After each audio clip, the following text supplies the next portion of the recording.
هاشتاج حلب تباد، أنقذوا حلب، ارحموا سوريا، يا الله ملنا غيرك يا الله، وغيرها من الشعارات والهاشتاجات تغزو حساباتنا الافتراضية بين الفترة والأخرى، بكائيات ورثائيات ولطميات وندب حظ وتلاوم لا يكاد ينتهي حتى يعاد من جديد على إيقاع هطول الصواريخ على المدن الإسلامية والعواصم العربية. ليست حلب الأولى ويبدو أنها لن تكون الأخيرة. سبقتها في سوريا درعا وحما وريف دمشق ومضايا وغيرها أيضا، وسبقتها في العراق الأنبار والفلوجة والبصرة ودار السلام بغداد. وقبل أن تظهر موضة الهاشتاجات والهواتف التي لا يبدو ذكاؤها إلا في تكرار نقل المأساة، كانت بيروت عنوانا للمصيبة، ويوما ما كانت غزة تقطر دما والقدس تعاني اغتصابها، وقبلهما لا ننسى سراييفو وغروزني ومقديشو، وفي الأثناء تسقط بنغازي وصنعاء، وتراوح عدد من المدن والبلدات وضعها بين الاحتلال وجنائزه حينا وأحلام الثورة وأهازيجها حينا آخر.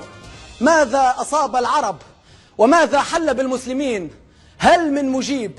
هل من ذي رد؟ هل من يدلنا على عنوان السلامة حتى دون النصر؟ هل من يعلمنا كيف نعود بشرا حتى لا أقول كيف نعود رجالا؟ هل نحن أمة؟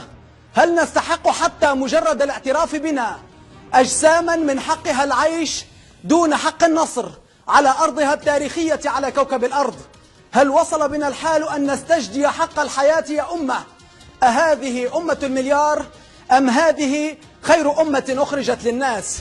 حلب ليست المشكلة، حلب ليست المشكلة، المشكلة هي نحن وعقولنا الضائعة وقلوبنا المتحجرة.